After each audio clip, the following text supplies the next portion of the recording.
जय हिंद। पार्ट 3 करने वाले हैं दोस्तों हम क्लास 7th की आपकी history chapter number 9 the making of regional cultures का 2 पार्ट मैंने ऑलरेडी करवा दिए हैं। मुझे उम्मीद है कि आपने वो दोनों वीडियोस देखी होंगी। लास्ट पार्ट है, इसके बाद आपकी हिस्ट्री का बस एक चैप्टर बच जाएगा, चैप्टर नंबर 10। उसके बाद आपकी क्लास 7th की एनसीईआरटीज हिस्ट्री, पॉलिटी, ज्योग्राफी तीनों कंप्लीट हो जाएंगी। बस आप रिवीजन करते रहिएगा। प्लेलिस्ट सेपरेट बंद रखिए सारी चैप्टर्स की, क्लास वाइज मैंने बना रखी है 6-7 की, तो आप उसे देख सकते हैं ताकि आपकी रिवीजन अच्छे से हो सके। ठीक है। नॉलेज कैसल को अब तक आपने सब्सक्राइब नहीं किया तो सब्सक्राइब कर दीजिए और अपना सपोर्ट दिखाइएगा। ठीक है। कमेंट सेक्शन में फीडबैक भी दे सकते हैं लेक्चर खत्म होने के बाद। देखिए दोस्तों, जो पहला टॉपिक जो हम करने वाले हैं इसमें हम करेंगे a closer look Bengal the growth of a regional language. ठीक है। देखिएगा तो हम बंगाल के बारे में थोड़ा बहुत स्टडी करेंगे। जो बंगाली लैंग्वेज थी आखिर वो एमर्ज कैसे हुई थी, कैसे एक रीजनल लैंग्वेज की ग्रोथ हुई थी। अगर आज के टाइम पे अगर आप देखिएगा तो बंगाली लैंग्वेज कहाँ बोली जाती है, या तो आपके वेस्ट बंगाल में या थोड़ी बहुत आपकी देखिएगा तो बांग्लादेश में। ठीक है, बांग्लादेश में बोली जाती है। आज का जो बांग्लादेश है वहाँ पे बोली जाती है। ठीक है। तो इसमें बंगाल के बारे में, बंगाली लैंग्वेज के बारे में थोड़ा बहुत देखेंगे। देखिए जब हम बंगाली की बात करते हैं कि हाँ बंगाली भाषा, बंगाली लैंग्वेज, तो हमारे दिमाग में क्या आ जाता है, बंगाली कौन बोलता होगा, जो वेस्ट बंगाल से होता होगा। ठीक है। वेस्ट बंगाल हमारे सबसे पहले दिमाग में क्या आता है, बंगाली अगर कोई बोल रहा है तो वेस्ट बंगाल से है। वही चीज यहाँ पे लिख रखी है, so we assume that people in Bengal always spoke Bengali. ठीक है। ऑलवेज ऑलवेज मतलब क्या यहाँ पे कहना चाह रहा है ये, कि जो आज बंदे वहां पे जो रहते हैं वो बंगाली बोलते हैं, वो हमेशा से बंगाली बोलते आ रहे थे। क्या बंगाली हमेशा से वहीं थी? ठीक है। मतलब बहुत ही ज्यादा एंशिएंट लैंग्वेज है बंगाली, मतलब शुरू से ही वेस्ट बंगाल में ही थी या कहीं से बाहर ही इन्फ्लुएंस भी था। ठीक है। तो ये सब हम इस चैप्टर में जानेंगे। However, what is interesting is that while Bengali is now recognized as a language derived from Sanskrit, देखिए तो आज जो बंगाली है इसे हमने रिकॉग्नाइज कर लिया है लैंग्वेज को, ये संस्कृत से भी डिराइव करती है। संस्कृत से भी इसके कुछ टेक्स्ट वगैरह हमें मिलते हैं। Early Sanskrit text mid first millennium BC, अगर मिड फर्स्ट मिलेनियम बीसी की बात करें तो अर्ली संस्कृत टेक्स्ट में हमको थोड़ा बहुत इसका इन्फ्लुएंस देखने को मिलता है बंगाली का। ठीक है। Suggest that people of Bengal did not speak Sanskritic languages, how then did the new language emerge. देखिए अर्ली जब हमें पता चल रहा है कि संस्कृत से आपकी डिराइव हुई है आपकी बंगाली लैंग्वेज, और यहाँ पे कहीं कहा गया है कि मिड फर्स्ट मिलेनियम बीसी में देखिएगा तो बंगाल के लोग संस्कृत नहीं बोलते थे उतना। ठीक है। तो फिर आखिर ये जो लैंग्वेज है बंगाली आखिर एमर्ज कैसे हुई, एक नई भाषा ये जो एमर्ज हुई ये कैसे हुई, तो ये सब जानेंगे हम इस टॉपिक में। तो इंटरेस्टिंग टॉपिक होगा, बने रहिएगा। अगर आप देखिएगा from the 4th to 3rd century BC की बात हो रही है यहाँ पे, बिफोर कॉमन एरा। ठीक है, बिफोर क्राइस्ट कह सकते हैं। Commercial ties begin to develop between Bengal and Magadha south Bihar which में have led to the growing influence of Sanskrit. अगर देखिएगा तो 4th और 3री बीसी में, अब सेंचुरी में 3rd 4th बीसी में आपको क्या देखने को मिलता है, जो कमर्शियल टाइज डेवलप हो रही थी बंगाल और मगध में। मगध आपका कहाँ था, यहाँ पे मौर्यन एम्पायर जहां पे था, आपको याद है ना, साउथ बिहार का पोर्शन आ जाता था। ठीक है। तो इनके बीच में जब कमर्शियल टाइज डेवलप हो रही थी तो हमें क्या देखने को मिलता है कि यहाँ पे आपको ग्रो होता हुआ दिखता है, क्या संस्कृत जो लैंग्वेज है उसकी ग्रोथ होते हुए दिखती है, इन्फ्लुएंस दिखता है यहाँ पे संस्कृत का, जैसे जैसे आपकी कमर्शियल टाइज होती हैं। During the 4th century the Gupta rulers established political control over north Bengal and began to settle Brahmanas in this area. अगर आप देखिएगा तो 4th शताब्दी, यहाँ पे 4th शताब्दी एडी की बात हो रही है। ठीक है। आफ्टर क्राइस्ट समझ लीजिए आप, आफ्टर क्राइस्ट की बात हो रही है यहाँ पे। तो यहाँ पे 4th सेंचुरी में क्या हुआ, गुप्ता रूलर्स की बात हो रही है यहाँ पे। गुप्ता रूलर्स मैंने आपको पढ़ाया था। ठीक है। Gupta rulers golden era of ancient history कहते हैं ना, इंडियन हिस्ट्री। ठीक है। तो 4th सेंचुरी गुप्ता रूलर्स क्या है यहाँ पे, एस्टेब्लिश करते हैं कहाँ पे, पॉलिटिकल कंट्रोल एस्टेब्लिश कर लेते हैं आपका नॉर्थ बंगाल के एरिया में। कौन, गुप्ता रूलर्स। और जैसे ही इनका ये पॉलिटिकल कंट्रोल एस्टेब्लिश्ड हो जाता है यहाँ पे, तो ये क्या करते हैं गुप्ता रूलर्स, यहाँ पे ब्राह्मणास को सेटल करना शुरू कर देते हैं। कहाँ पे, आपके नॉर्थ बंगाल के एरिया में ब्राह्मणास को सेटल करना शुरू कर देते हैं। कौन, गुप्ता रूलर्स। दस the linguistic and cultural influence from the mid Ganga valley became stronger. अब देखिए जैसे गुप्ता रूलर्स यहाँ पे ब्राह्मणास को सेटल करते हैं तो आपको यहाँ पे क्या देखने को मिलता है, लिंग्विस्टिक एंड कल्चरल इन्फ्लुएंस आती है कहाँ से, मिड गंगा वैली। जो मिड गंगा वैली है आपका रेंज, जो एरिया है वहां से आपको एक इन्फ्लुएंस देखने को मिलेगा, वहां से लिंग्विस्टिक एंड कल्चरल इन्फ्लुएंस आता है कहाँ पे, नॉर्दर्न बंगाल में। ठीक है। In the 7th century, Chinese traveler Xuanzang observed that languages related to Sanskrit were in use all over Bengal. अब यहाँ पे एक चाइनीज ट्रेवलर की बात की गई है, क्या नाम है इनका जनाब का, जुआनजांग की बात की गई है। जुआनजांग जो है ये एक चाइनीज ट्रेवलर थे, ये क्या ऑब्जर्व करते हैं कि जो लैंग्वेजेस रिलेटेड टू संस्कृत हैं, जो भी भाषाएं संस्कृत से रिलेट करती हैं, ये बंगाल में यूज होती हुई दिखती हैं इन्हें, ठीक है। ऑल ओवर बंगाल में किसको यूज होती हुई दिखती हैं, मतलब यूज करते हैं लोग, ये किसको दिखता है, जुआनजांग ऑब्जर्व करते हैं कि संस्कृत का इन्फ्लुएंस आपको यहाँ देखने को मिलता है वेस्ट बंगाल में, जो वेस्ट बंगाल सॉरी अगर हम कहें ऑल ओवर बंगाल का जो पार्ट है आपका, उस टाइम का अगर बंगाल का पार्ट देखिएगा तो नॉर्दर्न बंगाल, फिर आपका सदर्न, और फिर आपका ये बांग्लादेश का जो एरिया है, इसका भी पार्ट हम इसको भी इंक्लूड करेंगे इसमें।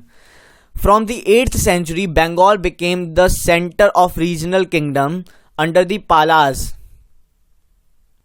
अगर यहाँ पे देखिएगा तो 8वीं शताब्दी में क्या हो रहा था, Bengal became the central of a regional kingdom. Bengal जो था एक सेंटर बन चुका था रीजनल किंगडम, किसका, पालास के बारे में हमने चैप्टर 2 में पढ़ा था ना, पालास इनका एक सेंटर बन चुका था, कौन, बंगाल, ठीक है। Between the 14th and 16th centuries, Bengal was ruled by sultans. अब देखिए कि 14वीं से 16वीं शताब्दी तक देखिएगा तो आपको यहाँ पे बंगाल पे किसका रूल था, सुल्तान्स का। किसकी बात चल रही है, दिल्ली सुल्तान्स की बात चल रही है यहाँ पे, दिल्ली सल्तनत का रूल था यहाँ पे, ठीक है। Who were independent of the rulers इन दिल्ली, ठीक है। यहाँ पे सॉरी सुल्तान्स की बात चल रही, सॉरी माफ कीजिएगा, यहाँ पे दिल्ली सुल्तान्स की बात नहीं चल रही है, माफ कीजिएगा। 14th century और 16th century के बीच में देखिएगा तो बंगाल में जो रूल था ये सुल्तान्स का था, और ये सुल्तान्स जो आपके दिल्ली में जैसे दिल्ली सल्तनत से एकदम इंडिपेंडेंट थे। इनका दिल्ली सल्तनत से उतना कोई खास मतलब देखिएगा तो रिलेशन नहीं था, ये दिल्ली सल्तनत से अलग होके काम करते थे। सुल्तान से यहाँ के बंगाल में जो सुल्तान्स थे, ये दिल्ली सल्तनत वाले वो नहीं है, ठीक है, कि लोधी डायनेस्टी इनका, फिर सईद डायनेस्टी इनका, सब यहाँ पे इन्फ्लुएंस नहीं है। यहाँ पे ये इंडिपेंडेंट रूलर्स की बात कर रहे हैं, ठीक है, जहाँ जिनका इन्फ्लुएंस कहाँ पे था, बंगाल पे था। इनके बारे में हमने चैप्टर 3 में पढ़ा ही था। इन 1586 व्हेन अकबर कॉन्क्वर्ड बंगाल, देखिएगा जब 1586 में जब अकबर ने बंगाल को कॉन्क्वर किया था तो it form the nucleus of Bengal suba, तो इन्होंने न्यूक्लियस ऑफ बंगाल सूबा बनाई थी। किसने, अकबर ने। यहाँ पे 1586 में जब अकबर ने बंगाल को कॉन्क्वर किया तो इन्होंने क्या किया, फॉर्म किया था क्या, न्यूक्लियस ऑफ बंगाल सूबा। While Persian was the language of administration, और देखिए जब अकबर ने यहाँ पे कॉन्क्वर किया तो इन्होंने क्या किया, पर्शियन जो लैंग्वेज थी, पर्शियन ये लैंग्वेज एस्टेब्लिश की गई एज मतलब इस पर्शियन लैंग्वेज को यूज करने लग गए थे लोग एडमिनिस्ट्रेशन पर्पजेस के लिए, ठीक है। ये एडमिनिस्ट्रेशन पर्पजेस के लिए आपकी यहाँ पे पर्शियन लैंग्वेज का यूज हमें देखने को मिलता है। और तब देखिएगा दोस्तों तो बंगाली डेवलप्ड हो रही थी, बंगाली जो भाषा है वो डेवलप्ड हो रही थी, कहाँ पे, as a regional language developed हो रही थी, ठीक है। लोकल एरियाज में बंगाली बोलने शुरू हो गई थी, ठीक है, पर एडमिनिस्ट्रेशन पर्पजेस के लिए आपकी पर्शियन लैंग्वेज यूज की जा रही थी। बंगाली यहाँ पे developed as a regional language, Bengali धीरे धीरे डेवलप्ड हो रही थी और रीजनल लैंग्वेज की तरह डेवलप्ड हो रही थी। तो यहाँ पे हमने ये सब समझा, ठीक है, पूरा स्टार्टिंग से बता रखा है कि जुआनजांग आते हैं, देखते हैं कि ऑल ओवर बंगाल में संस्कृत से रिलेटेड जो लैंग्वेजेस हैं, ठीक है, ये यूज होती हुई दिख रही हैं। फिर पालास के बारे में उन्होंने समझा 8th सेंचुरी में, ठीक है। फिर सुल्तान्स जो इंडिपेंडेंट सुल्तान्स थे बंगाल के, उनके बारे में हमने समझा। अकबर ने बंगाल को कॉन्क्वर किया, उसने न्यूक्लियस ऑफ बंगाल सूबा बनवाई, ठीक है। पर्शियन जो लैंग्वेज थी इसको एडमिनिस्ट्रेशन पर्पजेस के लिए यूज किया, और बंगाली जो भाषा थी as a regional language develop होती हुई हमें दिख रही है, ठीक है। In fact, by the 15th century, the Bengali group of dialects came to be united by a common literary language based on the spoken language. अब देखिएगा 15वीं शताब्दी में क्या हुआ, 15th सेंचुरी में क्या देखने को मिलता है, जो बंगाली ग्रुप ऑफ डायलेक्ट्स हैं, ठीक है, बंगाली ग्रुप ऑफ जो डायलेक्ट्स वगैरह हैं, ये सारे यूनाइट होते हैं, ठीक है, एक साथ आते हैं और कॉमन लिटरेरी लैंग्वेज बनाते हैं, ठीक है, कॉमन लिटरेरी लैंग्वेज बनाते हैं based on the spoken language of the western part. किसके आधार पे, जो भी भाषाएं स्पोकन मतलब बोली जाती हैं कहाँ पे, western part of the region, western part of the region जिसे आज हम अगर देखिएगा तो वेस्ट बंगाल कहते हैं। तो 15वीं शताब्दी में क्या देखने को मिलता है, जो बंगाली ग्रुप ऑफ डायलेक्ट्स हैं ये एक साथ आते हैं और कॉमन लिटरेरी लैंग्वेज बनाते हैं, ठीक है। किसके आधार पे, मतलब देखिएगा जो स्पोकन लैंग्वेजेस आपकी जो western part of the region में बन रही थी उनके आधार पे, जैसे आज हम देखिएगा तो वेस्टर्न बंगाल हम कहते हैं, वेस्टर्न बंगाल का जो एरिया है उसे हम जानते हैं। दस although Bengali is derived from Sanskrit, जैसे कि आपको पता है कि बंगाली संस्कृत से डिराइव की गई है। It pass through several stages of evolution, it pass through several stages of evolution. अब देखिए जो बंगाली तब बोली जाती थी, ठीक है, जो डिराइव की गई संस्कृत से, आज की बंगाली में आपको थोड़ा बहुत और इवॉल्व होता दिखेगा। देखिए कोई भी भाषा हो ना, सबसे पहली चीज़ तो चाहे हिंदी हो, संस्कृत ले लें हम, इंग्लिश ले लें, फिर फ्रेंच ले लें, जर्मन ले लें, मैंड्रिन ले लें, डच ले लें, कोई भी भाषा ले लें अगर हम, तो देखिएगा एक पीरियड के साथ साथ, समय के साथ साथ ही भाषा इवॉल्व होती है। जो भाषा आज हम संस्कृत पर बंगाली सुन रहे हैं, लोग बोलते हैं, हिंदी बोलते हैं, हो सकता है कि आने वाले टाइम में कुछ डिकेड्स में, अगर आप देखिएगा 20-30 साल 40 साल में, आपको ये भाषा में थोड़ा सा देखिएगा चेंज देखने को मिल जाए, हो सकता है, ठीक है। तो भाषाएं इवॉल्व होती रहती हैं, स्टार्टिंग से इवॉल्व हो रही थी, तो यहाँ पे हमें जो बंगाली लैंग्वेज है ये भी इवॉल्व होती हुई दिखती है, ठीक है। इवोल्यूशन शुरू हो चुका होता है बंगाली लैंग्वेज का। Also wide range of non संस्कृतिक वर्ड्स, देखिएगा वाइड रेंज ऑफ नॉन संस्कृतिक वर्ड्स भी डिराइव होते हैं, कैसे, from a variety of sources, including देखिएगा तो ट्राइबल लैंग्वेजेस भी इंक्लूड हैं। पर्शियन लैंग्वेज एडमिनिस्ट्रेशन में यूज हो रही थी, फिर यूरोपियन इन्फ्लुएंस जब आता है तो यूरोपियन लैंग्वेजेस का भी यहाँ पे हमें प्रभाव देखने को मिलता है। Have become a part of modern Bengali, अगर मॉडर्न बंगाली में देखिएगा तो इन सब का इन्फ्लुएंस दिखता है, संस्कृतिक वर्ड्स का तो है ही, फिर आपका देखिएगा तो ट्राइबल लैंग्वेजेस का भी है, पर्शियन लैंग्वेजेस का भी है, यूरोपियन लैंग्वेजेस का भी, क्योंकि यूरोपियंस पहले देखिएगा तो कहाँ आए थे, इन्होंने पहला अपना सेंटर कहाँ बनाया था, जो आपकी ईस्ट इंडिया कंपनी आई थी, ठीक है, जो ब्रिटिशर्स आए थे इनका हब कहाँ पे था, बंगाल के एरिया में ही था, ठीक है, ट्रेड करना आसानी होती थी, ठीक है, तो वहीं पे इन्होंने अपना बनाया रखा था। तो यूरोपियन लैंग्वेजेस का भी इन्फ्लुएंस हमें देखने को मिलता है कहाँ पे, मॉडर्न बंगाली लैंग्वेज जो आज हम बोलते हैं, हम नहीं बोलते, मैं नहीं बोलता, बोलते होंगे, ठीक है। अर्ली बंगाली लिटरेचर में भी डिवाइडेड इनटू 2 कैटेगरीज। अगर अर्ली बंगाली लिटरेचर की बात हो, यहाँ पे देखिए हमने लैंग्वेज की बात की थी, ठीक है, यहाँ पे हमने लैंग्वेज की बात की, लैंग्वेज और लिटरेचर में कंफ्यूज मत होइएगा, बिल्कुल नहीं, ठीक है। तो यहाँ पे हम लिटरेचर की बात करें तो अर्ली बंगाली लिटरेचर देखिएगा तो 2 कैटेगरीज में इन्हें बांटा गया था, one indebted to Sanskrit and the other independent, एक जो आपकी संस्कृत से रिलेट करती थी, दूसरी जो इंडिपेंडेंट थी, ठीक है। The first includes translations of Sanskrit epics, देखिए जो फर्स्ट भाषा है जो आपकी संस्कृत से देखिएगा तो मिलती थी लिटरेचर, वो क्या थी, देखिए the first include translations of, translation दो फर्स्ट है उसमें आपको ट्रांसलेशंस देखने को मिलती है संस्कृत एपिक्स की, जैसे कि देखिएगा तो मंगल काव्यास की आपको देखने को मिलेगी। ये क्या है, a literally auspicious poems dealing with local deities. यहाँ पे मंगल काव्यास क्या है, ऑस्पिशियस पोएम्स यहाँ पे आपको देखने को मिलती हैं, पोएम्स वगैरह देखने को मिलती हैं जो किससे डील करती हैं, लोकल डाइटीज के बारे में, जो लोकल देवी देवताओं के बारे में जो पोएम्स वगैरह लिखी जाती हैं वो इसमें आपको देखने को मिलता है Sanskrit epic. And bhakti literature such as the biographies of Chaitanya Dev, और कुछ अगर देखिएगा तो भक्ति लिटरेचर का भी इन्फ्लुएंस आपको देखने को मिलेगा यहाँ पे बंगाली लिटरेचर में, भक्ति लिटरेचर सच एज बायोग्राफीज देखने को मिलती है आपको यहाँ पे चैतन्य देव की, ठीक है। चैतन्य देव कौन थे, a leader of the Vaishnava भक्ति मूवमेंट, लीडर थे वैष्णवा भक्ति मूवमेंट के, जिनके बारे में हमने चैप्टर 8 में अच्छे से पढ़ा था, ठीक है, पढ़ा की थी ना हमने, चैप्टर 8 देखा है ना, मजा आया था ना, तो वही है यहाँ पे बात की गई है। तो फर्स्ट इंक्लूड्स देखिएगा तो पहली लिटरेरी बंगाल लिटरेचर को 2 भाषाओं में मतलब 2 कैटेगरीज में बांटा गया था, एक थी जो आपकी संस्कृत से रिलेट करती थी, दूसरी जो इंडिपेंडेंट थी।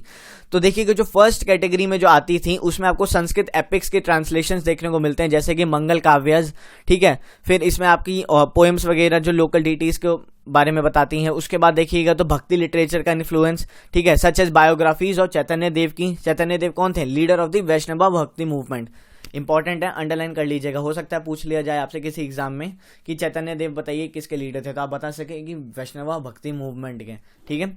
The second includes Nath literature, देखिए जो सेकंड जो आपकी कैटेगरी थी इसमें आपको नाथ लिटरेचर देखने को मिलता है। अब नाथ लिटरेचर में देखिएगा तो such as songs of Mayanamati and Gopi Chandra के आपको सॉन्ग्स वगैरह देखने को मिलता है नाथ लिटरेचर में। Stories concerning the worship of Dharma Thakur, stories आपको देखने को मिलती हैं वर्शिप ऑफ धर्मा ठाकुर के बारे में। And fairy tales, folk tales and ballads आपको यहाँ पे देखने को मिलेंगे, ठीक है। तो यहाँ पे स्टोरीज वगैरह आपको देखने को मिलेंगी नाथ लिटरेचर के, देखिएगा तो मायानमती एंड गोपी चंद्र, ठीक है, इनके आपको सॉन्ग्स देखने को मिलेंगे, ठीक है। स्टोरीज आपको देखने को मिलेंगी धर्मा ठाकुर की related, fairy tales, folk tales, ballads देखने को मिलेंगे। ये आपका second category of literature Bengali literature के बारे में बताया गया जो इंडिपेंडेंट था, ठीक है। लास्ट ये पैराग्राफ है आपका, ये आपका है यहाँ पे बंगाली के बंगाल के बारे में हम पढ़ रहे थे। यहाँ पे growth of a regional language. अब देखिए बंगाली कैसे धीरे धीरे इवॉल्व हुआ है यार। संस्कृत का इन्फ्लुएंस देखने को मिला था, फिर देखिएगा तो अब आप अगर आपको नहीं समझ में आया, आपको फिर से एक बार देखना है तो आप वीडियो रिवाइंड कर सकते हैं, ठीक है, शुरुआत से देख सकते हैं। The text belonging to the first category are easier to date as several manuscripts have been found indicating that they were composed between the late 15th and mid 18th century. अगर आप देखिएगा दोस्तों, जो आपकी फर्स्ट कैटेगरी की जो literature थी, ठीक है, बंगाली लिटरेचर को दो भागों में बांटा गया था ना, संस्कृतिक एक में, तो उसको देखिएगा तो डेट करना आसान होता है एज कम्पेयर्ड टू जो सेकंड कैटेगरी थी, जो इंडिपेंडेंट थी, नाथ लिटरेचर जो थी, ठीक है। तो उसको जो फर्स्ट कैटेगरी थी उसका डेट निकालना आसान होता है। क्यों होता है? क्योंकि इसको मैन्युस्क्रिप्ट्स वगैरह पे हमें इसके कुछ मतलब देखिएगा तो मैन्युस्क्रिप्ट्स वगैरह हमें कुछ मिलते हैं, सेवरल मैन्युस्क्रिप्ट्स हमें मिलते हैं, ठीक है, जो बताते हैं कि आखिर ये कब लिखी गई थी। और हमें क्या पता चलता है, रफली देखिएगा तो 15th and mid 18th centuries के बीच में इसे कंपोज किया गया था, ठीक है, यही तो इंडिकेशन मिलती है। वहीं जो दूसरी कैटेगरी थी, देखेंगे क्या लिखा है यहाँ पे, those belonging to the second category circulated orally and can not be precisely dated, ठीक है। अब जो दूसरी कैटेगरी थी ना, ये देखिएगा सर्कुलेट तो हुई थी पर ओरली हुई थी। एक ने सुनाया, पोएम बोली, दूसरे ने फिर सुनी, फिर तीसरे ने आगे बढ़ी, चौथी, ऐसे ही मतलब करते करते ओरली आगे बढ़ी। तो इसका एक करेक्ट डेट निकाल लेना कि आखिर ये कब लिखी गई थी। लिटरेचर, इसका मतलब सेकंड जो कैटेगरी थी आपकी नाथ लिटरेचर, कब हुआ था, ठीक है, इंडिपेंडेंट जो आपके लिटरेचर सोर्सेज थे, ये कब बनी, कब लिखी गई, कब बोली गई। तो इसका कोई डेट हम ऐसे ही मतलब गैस भी नहीं कर सकते, मतलब कोई प्रिसाइजली इसका डेट हम फाउंड मतलब देखिएगा तो यहाँ पे ऐसा कुछ नहीं है। जैसे इसमें हमें फर्स्ट कैटेगरी में हमें टेक्स्ट वगैरह मिलते थे, उसमें ऐसा कुछ नहीं मिलता सेकंड कैटेगरी में, क्योंकि ओरली बोली गई थी। तो इसमें हमें डेट निकालने में थोड़ी दिक्कत आती है, ठीक है, तो ये मुश्किल है। They were particularly popular in eastern Bengal. अगर आप देखिएगा जो ये सेकंड कैटेगरी थी, ये कहाँ पे पॉपुलर थी? ईस्टर्न बंगाल में आपको पॉपुलर होती दिख रही थी, where the influence of Brahmanas was relatively weak, ठीक है। दे वर पर्टिकुलरली पॉपुलर इन, ये जो आपकी ओरली जो इंडिपेंडेंट नाथ लिटरेचर आपको कहाँ देखने को मिल रहा था? ईस्टर्न बंगाल के एरिया में पॉपुलर होता हुआ दिख रहा था।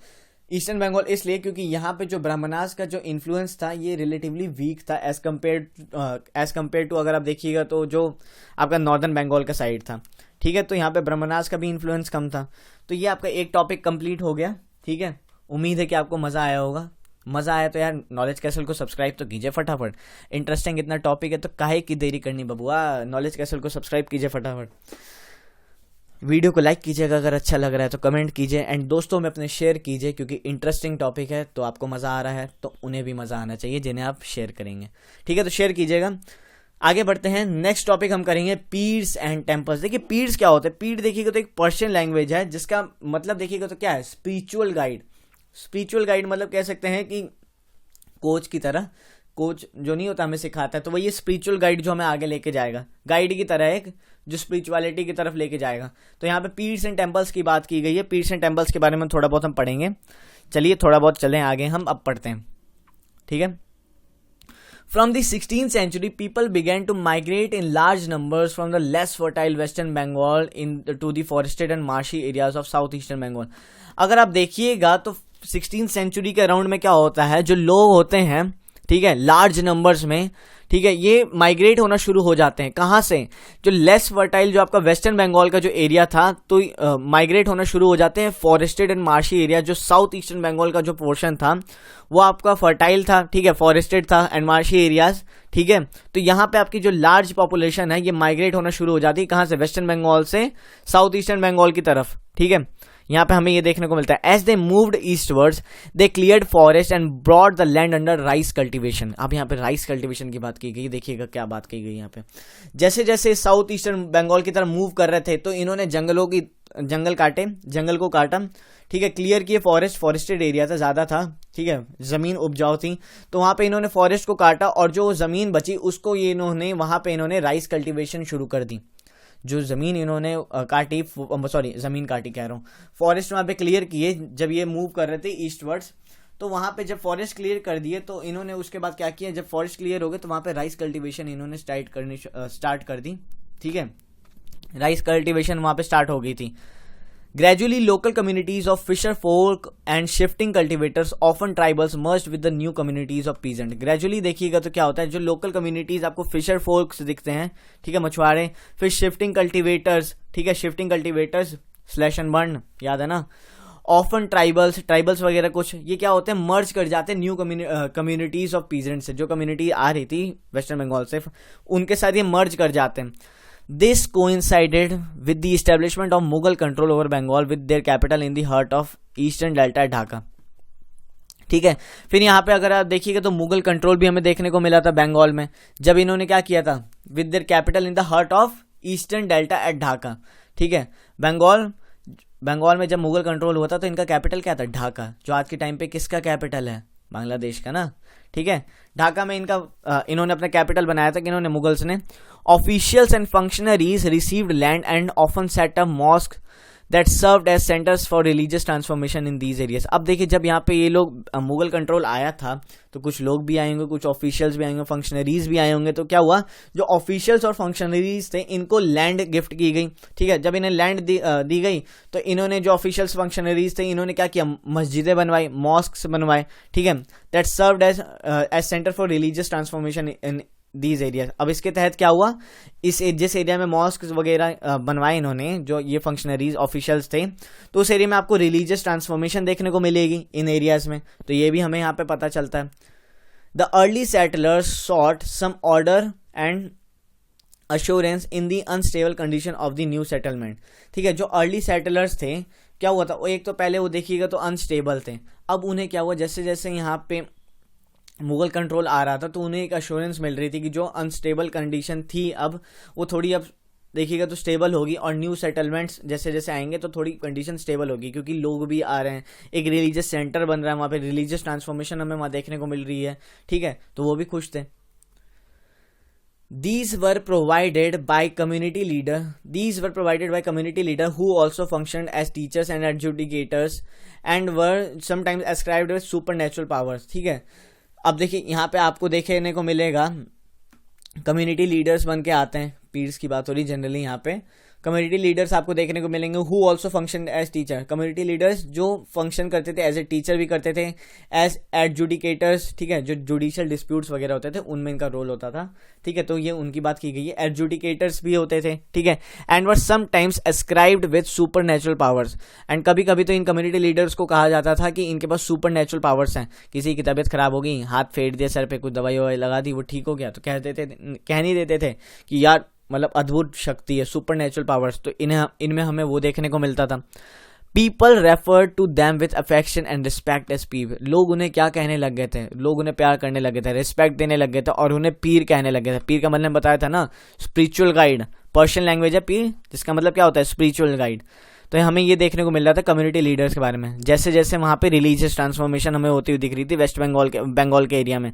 ठीक है, तो आप यहाँ पे समझ रहे हैं ना, पीर्स एंड टेम्पल्स का क्या, टेम्पल्स के इर्द गिर्द ही सब चीज चलती है. स्टार्टिंग में आगे देखिएगा हिस्ट्री में, तो इस टाइम पे भी मुगल्स आते हैं बंगाल में, ढाका को कैपिटल बनाते हैं. जो ऑफिशियल्स फंक्शनरीज होते हैं, ऑफिशियल्स और फंक्शनरीज, इन्हें लैंड मिलता है, उन लैंड पे मस्जिदें बनवा देते हैं, जिसके कारण क्या हो जाता है, उस एरिया में एक रिलीजियस ट्रांसफॉर्मेशन देखने को मिल जाती है. ठीक है, सेंटर में. ठीक है, उसके बाद जो एक अनस्टेबल कंडीशन थी वो मतलब स्टेबल होती दिखती है. फिर उस एरिया में आपको कुछ कम्युनिटी लीडर्स देखने को मिलते हैं. ठीक है, जो किस तरीके का काम करते हैं, एज ए टीचर काम करते हैं, एज ए एडजुडिकेटर्स तरीके का काम करते हैं, और कभी कभी तो इनमें सुपर नेचुरल पावर से भी हम इन्हें एस्क्राइब कर देते हैं. और वहाँ के लोग इन्हें रिस्पेक्ट करते थे, प्यार से क्या कहते थे, पीर कहते थे. ठीक है, तो ये आप समझ लीजिएगा. दिस टर्म इंक्लूडेड सेंट्स और Sufis and other religious personalities. ये टर्म देखिएगा किनके लिए इंक्लूड किया गया था, साधु संत, सेंट्स वगैरह, सूफीज जो थे. ठीक है, और जो अदर रिलीजियस पर्सनैलिटीज थी ना, उनके लिए यूज किया गया था. ठीक है, पीर आपका. Daring colonisers and deified soldiers, various Hindu and Buddhist deities and even animistic spirits, इनके लिए यूज किया गया था. अब एनिमिस्टिक देखिएगा तो यहाँ पे एक शब्द था आपका एनिमिज्म. एनिमिज्म क्या है देखिएगा, attraction of living soul to plants, inanimate objects and actual phenomena. ठीक है, मतलब यहाँ पे प्लांट्स की पूजा देखिएगा तो उनकी भी होने लग गई थी. जो ऑब्जेक्ट्स वगैरह, पत्थरों की मूर्तियां वगैरह बनाते थे, उनकी भी हमें देखने को मिलता था यहाँ पे उन्हें भी कह सकते थे।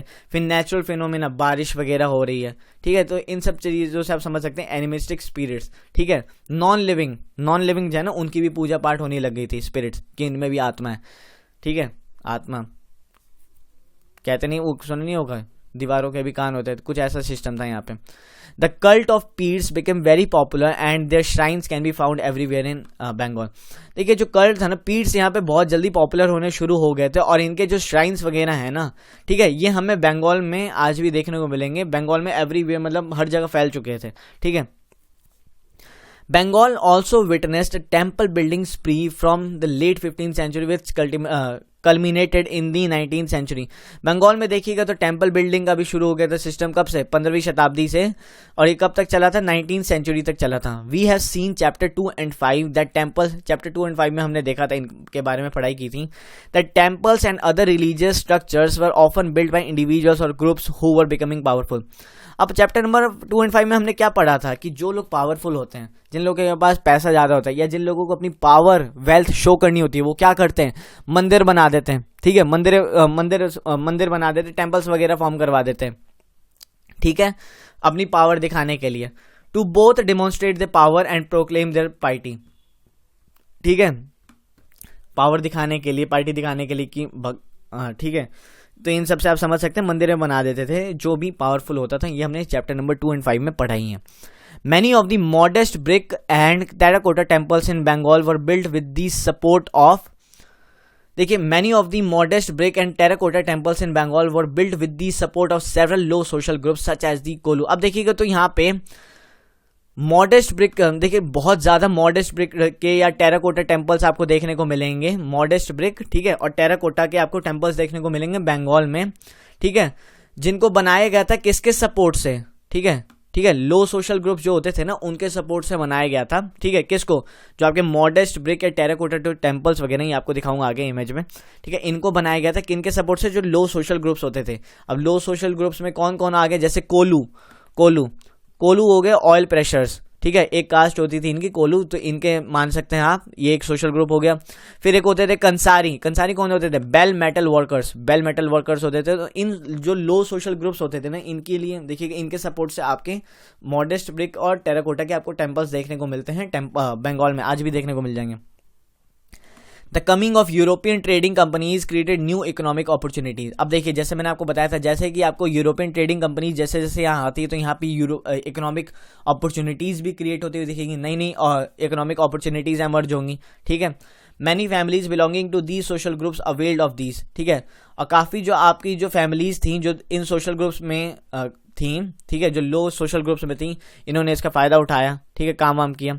As the social and economic position improve, फ़ायदा उठाया इन जो लो सोशल ग्रुप्स थे, इन्होंने फ़ायदा उठाया जब ये जो यूरोपियन ट्रेडिंग कंपनीज आई, उसके बाद देखिएगा तो इनकी कंडीशन आपकी सोशली भी इंप्रूव होती हुई दिखी आपको, और इकोनॉमिक पोजीशन भी इनकी इंप्रूव होती हुई दिखी, ये जो आपके जो लो सोशल ग्रुप्स थे, ठीक है, इनके जो फैमिलीज थी, तो इसमें हमें ये देखने को मिला, ये आप देख सकते हैं, ठीक है। इसमें आपको फिगर नंबर 1 में क्या दिख रहा है? अ डबल रूफ्ड, जो लेफ्ट साइड में आपको देखने को मिल रहा है, अ डबल रूफ्ड टैच्ड हंट, जो लेफ्ट साइड में आपको देखने को मिल रहा है, ये हो गया आपका डबल रूफ्ड टैच्ड हट। और नंबर ये राइट साइड में आपको देखने को मिल रहा है अ 4 roofed temple with a tower, ठीक है, 4 roofed temple with a tower, ये आपका टावर हो गया, ठीक है। तो ये हमें देखने को मिल रहा है इस इमेज में। ये आपका क्या है? ठीक है, ये कुछ टेराकोटा टेम्पल्स वगैरह आपको जो मिले थे हमें, हमने पढ़ाई की थी अभी टेराकोटा टेम्पल्स, उसका एक एग्जांपल है, ठीक है। यहाँ पे क्या लिखा है फिगर? कृष्णा विद गोपीज, यहाँ पे आपको कृष्णा दिख रहे हैं, ठीक है, ये कुछ गोपीज हैं इनकी, ठीक है, ये हमें दिख रही है। Terracotta plaque from the Shyamrai temple Vishnupur, ये श्यामराय टेम्पल में टेराकोटा प्लेक है आपका एक, जो कहाँ पे है आपका? विष्णुपुर में, श्यामराय टेम्पल विष्णुपुर में है आपका, वेस्ट बंगाल में, ठीक है। तो ये हमें देखने को मिला। They proclaim their status through the construction of temples वगैरह बनाए थे, हमें पता चल गया था, ये हमने अभी देखा। When local deities once worshipped in thatched huts in villages gained the recognition of the Brahmins, their images began to housed in temple। Starting में क्या होता था? लोकल डीटीज वगैरह की पूजा क्या होती थी? हट्स वगैरह में होती थी, विलेजेस वगैरह में। धीरे धीरे जैसे जैसे देखिएगा इन्हें जो ये जो लोकल डिटीज थे, इन्हें रिकॉग्निशन मिलना शुरू हो गया था ब्राह्मण्स वगैरह का, तो इनके जो इमेजेस वगैरह थे, इनको क्या किया गया? टेम्पल्स वगैरह में रखना शुरू कर दिया। जो ये लोकल डिटीज थे, इनका भी प्रमोशन हो गया, एक तरह से समझ सकते हैं, हट से लेके टेम्पल में आ गए, ठीक है। The temples begin to copy the double roofed dochala और 4 roofed chauchala structure of the thatched huts. ठीक है, ये हमने अभी देखा था डोचाला। ठीक है, क्या थी डोचाला होता था आपका डबल रूफ्ड टेम्पल्स वगैरह, एंड 4 रूफ्ड क्या होता था चौचाला, तो ये हम इसे कहते थे, आप समझ सकते हैं। Remember the Bangla dome in chapter 5, Bangla dome हमने पढ़ा था ना चैप्टर नंबर 5 में, वो है। This led to the evolution of typical Bengali style in temple architecture. इसमें हमें देखिएगा तो इवोल्यूशन शुरू हो चुका था, बंगाली स्टाइल टेम्पल आर्किटेक्चर में हमें बंगाली स्टाइल भी देखने को मिलने शुरू हो गई थी। In the comparatively more complex 4-roofed structure, 4 triangular roofs placed on the 4 walls move up converge on a curved line or a point. ठीक है, ये भी हमें देखने को मिला था। Temples were usually built on a square platform. जो टेम्पल्स होते थे ये यूजुअली किस पे बिल्ड किए जाते थे, स्क्वायर जो आपका नीचे का प्लेटफॉर्म होता था बेस, उस पर बिल्ड किए जाते थे। ठीक है, the interior was relatively plain. जो इंटीरियर होता था टेम्पल का वो रिलेटिवली देखिएगा तो प्लेन होता था, but the outer walls of the temples were decorated with painting. पर जो आउटर पोर्शन जैसे जैसे देखिएगा तो टेम्पल का जो बाहरी हिस्सा होता था, अंदर से तो टेम्पल प्लेन है पर बाहर से देखिएगा तो टेम्पल्स पे डेकोरेट किया जाता था, किससे, पेंटिंग्स बनाई जाती थी, ऑर्नामेंटल टिल्स देखने को मिलते थे और टेराकोटेड टैबलेट्स वगैरह हमें देखने को मिलते थे। In some temples particularly in Vishnupur, अभी हमने विष्णुपुर का एग्जांपल देखा था ना, in the Bankura district of West Bengal such decoration reached a high degree of excellence. जो ये डेकोरेशंस वगैरह थी इन्होंने तो एक अलग ही लेवल की एक्सीलेंस अचीव कर ली थी। ठीक है, तो ये हमें कहाँ देखने को मिलता है, विष्णुपुर और बांकुरा डिस्ट्रिक्ट, जो कहाँ पे, वेस्ट बंगाल में। ठीक है, ये हमें देखने को मिलता है। तो दूसरा टॉपिक भी खत्म हो गया और ये लास्ट है fish as a food, fish as a food. ठीक है, ये तो टॉपिक पढ़ाने की भी जरूरत नहीं थी पर आप सब समझ ही गए होंगे। थोड़ा बहुत जो इसमें इंपॉर्टेंट था वो मेरे को बस बताना है। फिश देखिएगा, वेस्ट बंगाल की बात आ जाए और फिश की बात, मछली की बात नहीं की जाए, ऐसा हो ही नहीं सकता यार। फेवरेट डिश है वहाँ की, मतलब देखिएगा तो मछली चावल खाते हैं ना लोग। ठीक है, वैसे तो देखिएगा तो सिर्फ वेस्ट बंगाल में नहीं, बिहार के लोग भी खाते हैं। ठीक है, क्योंकि मैं बिहार का तो मेरे को भी पता है, वहाँ पे बहुत लोग पसंद करते हैं। अब नदी का इलाका है, मछलियाँ ज़्यादा मिलती हैं यहाँ पे, फिश वर्कर्स भी हैं, राइस कल्टीवेशन वेस्ट बंगाल में होती थी तो मछली चावल तो खाएंगे ही, तो वही हमें यहाँ पे पढ़ना है। Fish as a food, traditional food habits are generally based on locally available items of food. ठीक है, लोकली अवेलेबल आइटम्स ऑफ, अब ट्रेडिशनली फूड हैबिट्स देखिएगा जो आप ये हम देखते हैं आज के टाइम पे, वो क्या है, जो वहाँ पे चीज़ मिलती है, ठीक है, उन्हीं से ना वो कुछ बनाएंगे खाने को। Bengal is a riverine plain which produces plenty of rice and fish. जैसे कि हमने देखा था बंगाल क्या है, एक रिवराइन प्लेन है, फर्टाइल एरिया है। ठीक है, तो वहाँ पे आपको रिवर्स वगैरह भी हैं, तो वहाँ पे मछली भी आपको देखने को मिलेगी, राइस भी देखने को मिलेगी, तो साइड सी बात है, इन दोनों को मिला के लोग खाते थे, मछली खाते थे। Understandably these two items figure prominently in menu of even poor Bengali. अब देखिएगा तो क्या होता था ना, जो ये राइस और फिश होती थी ये आपको सिर्फ देखिएगा तो इतनी ज़्यादा पॉपुलर थी और जनरली यहाँ पे सबसे ज़्यादा मिलती भी यही थी, तो पुअर बंगालीज के घर में भी और या जो मेन्यू होती थी उनकी, उनमें भी आपको एक दिख जाती थी ये मील। Fishing has always been an important occupation and Bengali literature contains several references to fish.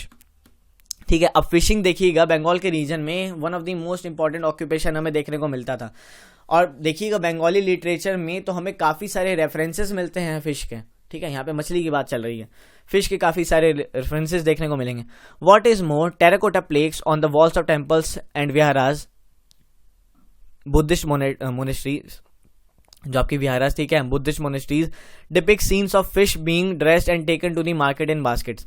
अब देखिए कि टेराकोटा प्लेक्स में हमें क्या देखने को मिलता है, जो वॉल्स होते थे टेम्पल्स पे और विहारास पे हमें फिश के कुछ सीन्स देखने को मिलते हैं। ठीक है, कि फिश को मार्केट में ले जा रहा है, ठीक है, फिश को तैयार किया जा रहा है, ड्रेस्ड किया जा रहा है। अब ड्रेस्ड में बताऊंगा क्या होता है। ठीक है, and taken to the market in baskets. ठीक है, ड्रेस किया जा रहा है, फिर उसको फिश को मार्केट में लेके जाया जा रहा है। अब यहाँ पे ये जो आंटी है, सॉरी आंटी कह रहा हूँ, यहाँ पे जो ये मैडम है, ठीक है, ये लेडी, ये क्या कर रही है, मछली को ड्रेस कर रही है। ड्रेस मतलब ये ऐसा नहीं कि साड़ी सूट पहना रही हो मछली को, ऐसा कुछ नहीं हो रहा है यहाँ पे। ठीक है, सूट सलवार कुछ नहीं पहना रही, ड्रेस का यहाँ पे मछली कहने का मतलब यहाँ पे क्या लिखा है, मतलब यहाँ पे ड्रेस मछली का देखिए, फिश जो होती है उसके आगे उसका सर है, पीछे पूंछ है, ऊपर का हिस्सा खाया नहीं जाता तो इसको छील दिया जाता है। ठीक है, उसके बाद जो रिमेनिंग बचता है इसको मार्केट में जाके बेचते हैं। तो बस यही है ड्रेसिंग। ठीक है, ठीक है, ड्रेसिंग करना यही है, मतलब फिश को ड्रेस ऐसे ही करते हैं। अरे आपने कोई फिश खाता होगा, ठीक है, मैंने तो कई बार देखा है, फिश खाता होगा तो मार्केट्स वगैरह में आप जाएंगे फिश मार्केट में, तो वहाँ पे आपको ऐसा देखने को मिल जाएगा। फिर ध्यान से देखिएगा फिश को ड्रेस होता है। अब वहाँ पे ऐसा मत कह दीजिएगा, ठीक है, लोकल बंदे को कि वो तुम फिश को ड्रेस कर रहे हो, वो हंसने लग जाएगा कि भाई हमने कहाँ ड्रेस किया, हमने तो छील दिया इसे। चलिए मजाक बहुत हो गया। Fish being dressed for a domestic consumption, ठीक है। Terracotta plaque from the Vishal Lakshmi temple Arambagh में हमें देखने को मिलता है। ये देखिए, ये उसका स्टैचू आपको देखने को मिल रहा है। Brahmanas were not allowed to eat non vegetarian food. अब देखिए ब्राह्मण्स को क्या था, ब्राह्मणास को अलाउड नहीं था कि नॉन वेजिटेरियन फूड खाएंगे, but the popularity of the fish in the local diet made the Brahmanical authorities relax their this prohibition for the Bengal Brahmans. अब देखिए ब्राह्मण्स को तो वैसे अलाउड नहीं था कि आप नॉन वेजिटेरियन नहीं खाओगे बेटा, मांस मच्छी नहीं खाओगे, ठीक है, बता रखा था। पर जैसे जैसे इस रीजन में देखिएगा तो फिश की जो इतनी पॉपुलैरिटी गजब की बढ़ गई, तो क्या हुआ कि जो ब्राह्मणिकल जो अथॉरिटीज थी, इन्होंने कहा कि हम तुम्हें रिलैक्स देते हैं, ठीक है, रिलैक्सेशन देते हैं, अब तुम खा सकते हो मच्छी चावल खाओ, मछली चावल मौज से खाओ, हम तुम्हें नहीं टोकेंगे। पर सिर्फ ये जो अथॉरिटी गिवन मतलब रिलैक्सेशन दी गई थी ब्राह्मण्स को, ये सिर्फ बंगाल के ब्राह्मण्स को दी गई थी, ठीक है, बंगाली ब्राह्मण्स को दी गई थी। The Brihaddharma Purana, a 13th century Sanskrit text from Bengal permitted the local Brahmins to eat certain varieties of fish। अब देखिए जो एक है आपकी ये संस्कृत टेक्स्ट है आपकी, ये अंडरलाइन कर लीजिएगा, ठीक है। पूछा जा सकता है कि जो बंगाल में हमें जो ब्राह्मण्स जो फिश खाते थे, इसके कुछ सोर्सेस किस संस्कृत टेक्स्ट से मिले, तो उसमें आप एक एग्जांपल लिख सकते हैं बृहधर्म पुराण। जो बृहधर्म पुराण जो एक 13th सेंचुरी संस्कृतिक टेक्स्ट है, इस ये जो बंगाल में थी, इनमें भी हमें देखने को मिलता है कि ब्राह्मण्स काफ़ी तरीके की वेराइटीज़ ऑफ फिश और चावल खा रहे हैं, ठीक है, फिश का खा रहे हैं, तो ये हमें इसमें देखने को मिलता है। और बस इसी के साथ आपका चैप्टर फिनिश। आई होप आपको मज़ा आया होगा, एंजॉय किया होगा आपने, ठीक है। काफ़ी सारी फनी बातें भी होगी, ऐसा क्या, सही में फनी बातें हुई थी, ठीक है।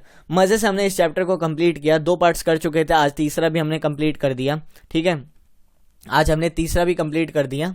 तो बस आपको एक ही चीज़ करनी है, अगर आपको वीडियो और देखनी है, इंटरेस्टिंग लगा चैप्टर पर, कुछ और समझना है, तो आप बार बार प्ले करके देख सकते हैं, ठीक है। बार बार तो नहीं, मतलब एक ही बार काफ़ी है, डबल स्पीड पे देख लीजिएगा यार, प्लेबैक स्पीड तेज़ कर दीजिएगा, ठीक है, उस पर देख सकते हैं। वीडियो ज़्यादा ही अच्छी लग गई, एकदम गजब लेवल की लग गई, तब तो यार एक चीज़ आपको करनी है, बिल्कुल करनी है। वो क्या करना है, नॉलेज कैसल को सब्सक्राइब कीजिए, please subscribe the channel knowledge castle को सब्सक्राइब कीजिए। और सबसे ज़रूरी, वीडियो अच्छी लगी है तो लाइक कीजिए। और तीसरी सबसे इंपॉर्टेंट चीज़, वीडियो शेयर कीजिए, ठीक है, वीडियो शेयर कीजिए, अपने दोस्तों वगैरह में फैलाइए, उन्हें भी बताइए कि ये पढ़ाई करो, जी जान से करो, कितना बढ़िया पढ़ाया है आपको, तो मौज कीजिए, ठीक है, मज़े लेके पढ़िए। लास्ट चैप्टर आपका बस बच गया, चैप्टर नंबर 10, वो हम कल कर लेंगे, ठीक है। उसमें भी आपको 2 पार्ट्स में मैं करवा दूंगा, ईजी रहेगा, कोई आपके लिए परेशानी नहीं आने दूंगा।